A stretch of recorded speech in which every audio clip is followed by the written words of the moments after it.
Hello, I'm Chris Williams from Read Comics They're Bad For You, the name of my YouTube channel. Or if you're watching this on BitChute, the name of my BitChute channel is Comic Freak. Today we're going to be talking about Borderlands again, particularly this article. Borderlands has a problem with dwarfism and disability. Oh, tell me more. That sounds so interesting. I kind of doubt it. This is just mudslinging done by this article to basically try and to attack Borderlands and its creators. Let's dig in, then. Discounting Claptrap's metal visage, Sir Hamlock is the first friendly face you meet in Borderlands 2. The last survivor of Liarsburg, surrounded by frozen wasteland, he's dressed from head to toe in Victorina and sports a deadly and convincing accent. He is the series' comedy Brit and researcher of local phenomena, a role he fulfills by sending you out on expeditions to document and destroy. One of the first is an optional mission to seek out a Midge Mung, a local bandit with a dwarfism who rides on the back of a bullymug, a four-armed ape-like creature from Borderlands lore. Ah, what an unlikely symbiotic relationship. Two deadly creatures cooperating to survive this harsh environment, says Hammerlock cheerily. Also, the midget looks like a little human backpack, and that's funny. Though rarely expressed so explicitly as this, dwarfism is a consistent target for comedy throughout Borderlands 2. Players frequently come into contact with enemies labeled midgets who speak in pitched-up screams. Sometimes they're carried piggyback style on the shoulders of their larger comrades. It's made clear that dwarfs are considered inherently funny, a spectacle to add to the sense of strangeness on Pandora's alien surface. There's an in-game explanation for their existence. Back before the events of the first Borderlands, miners found a vault key fragment while digging, and its discovery altered the workers, sending many insane and physically mutating others. That lore, however, doesn't help the real-life dwarfs who live with the consequences of depictions like this. And I don't see how you attacking Borderlands is any way helping those people with dwarfism, because Borderlands added a bunch of fictional characters whose main thing is that they have an element, a disability caused from an accident. Peter Dinklage has described jokes about dwarfism as one of the last bastions of acceptable prejudice. A 2010 study conducted by the University of East Anglia found that 80% of people with dwarfism had received verbal abuse and that 12% had suffered violence, making them subjects of video game violence. I imagine doesn't help. And I'm yet to find any dwarf in any Borderlands who isn't designated an enemy. That is irrelevant. This is a fictional game, and there are plenty of good depictions of, well, good people who are dwarfs in other media if there are none in Borderlands. Your argument is false.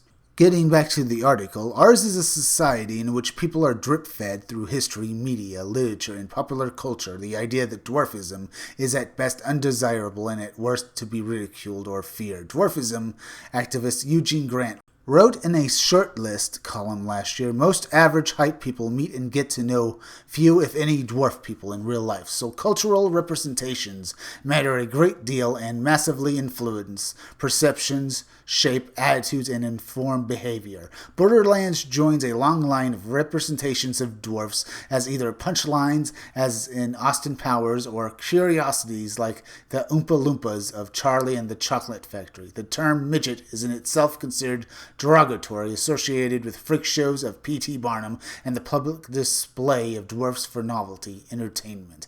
Unsurprisingly, when Little People of America surveyed its members, over 90% said they never wanted to be referred to that way.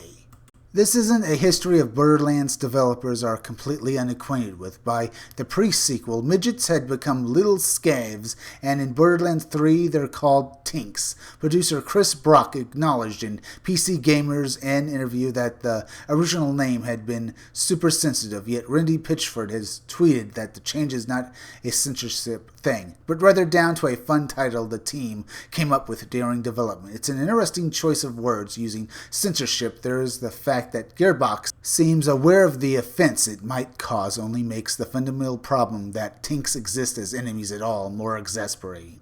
To make matters worse, Borderlands 3 evidently has a wider problem with its presentation of disability. The very first mini-boss you face, Civ, has hand and arm deformities. It would be a different matter if similar disabilities were presented among your allies, but instead they seem exclusive to the Children of the Vault, the same bandit faction many of the Tinks belong to. Friendly NPCs in Borderlands 3 frequently sports prosthetics, but they're either voluntary, like that of Atlas CEO Ray's Strongfolk, who replaced his arm to get ahead in Hyperion's data mining department, or part of a cool backstory, like Hammerlock's encounter with Thresher named Old Slappy. There's a clear divide between the heroic disabilities that result in robotic eyes or steampunk limbs, and the bandit ones that leave their sufferers with impairments.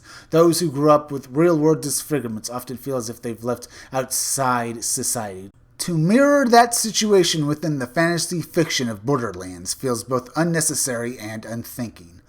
Oh, come on, get real here. If Borderlands was real, most of these deformities and augments that people get would be real. People who have disabilities in real life would be able to walk with cybernetics, or they'd have something genetically engineered like a replacement limb that was grown in a clone lab.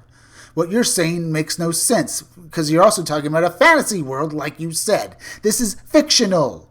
Good, we're coming to the end of this article. Earlier this year, Rage 2 was criticized for using birth defects, specifically cleft lips and palates, as shorthand for subhuman enemies. ID Software's Tim Willits was apologetic, if taken aback, when questioned about the decision by Polygon's Chris Plant, but the game launched without any obvious concessions. In that context, Borderlands 3 appears to be part of a wider industry issue in the representation of disability, particularly when it comes to design enemies meant to evoke disgust, fear, or laughter. It's time for shooter developers to re-examine how they pick their targets and who they might be dehumanizing in its process. The writer of this article, Jeremy Peel, clearly doesn't understand disabilities. If you actually have a disability, you would like to become normal. You would like to get something like a replacement or a cure. So if you have your legs chopped off at the knees and you would go out and get an artificial leg, you expect that it would work. But in Borderlands, you can not only get a replacement, you can get a replacement that makes you better. So that's why ordinary people who have whole bodies get these augments so that they can become better at their jobs. And, well, on Pandorum, this planet they're on, where there are cyborgs, mutants, and general freaks of nature who go around killing people, having these abilities would help you. Even if you had a disability like a cleft lip or a palate, like they mentioned earlier for that other game, you could get it corrected here. But that's not only that. You can be improved. You could become superhuman. You can become a superhuman fighter in this world.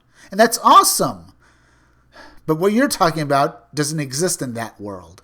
You're talking about people with disabilities and how they feel marginalized and ridiculed. A lot of these people are also having mental disabilities in this game. They were exposed to a poison. Just like in real life, you could get a poison and it would affect your mind. But that doesn't matter because there's clearly enemies in this game. And in real life, you'd have a bunch of enemies who have brain damage and they would attack you. That doesn't mean that they're marginalized people. These people are suffering from a disease. So this doesn't matter because if they were violent, you'd still end up taking them out in real life, because whether it's you or them. And as I said, these are fictional enemies in a fictional universe. And if Borderlands was real, like I said, you could improve yourself with cybernetics or with genetic engineering, so you wouldn't be a freak of nature in a freak show, because everyone would be a freak of nature, because everyone would have powers or guns, and they'd be living better for it. So your argument is false. And I have to say, Borderlands 3 looks better and better by the day. If you like this video, subscribe. Make sure you're still subscribed because YouTube is going around unsubscribing people, so make sure you are still subscribed. If you're watching my videos but you have not subscribed, please subscribe to me. Subscribe to me on YouTube at Read Comics They're Bad For You, the name of my YouTube channel. Then go over to BitChute and subscribe to my BitChute channel, Comic Freak. Hit that bell for notifications, hit that like button, and leave some comments down below. And could you please share this video, share it on Twitter, and share it on Facebook, because YouTube is also not promoting their creators' videos anymore, and it would really help me if you could please share this video. Comic book plug warning coming in. I'm going to plug my comic book again. Keep checking back in future videos for more information on my own upcoming independent comic book, Scumdogs. I'm Chris Williams, and I'll be back again tomorrow with another video or review.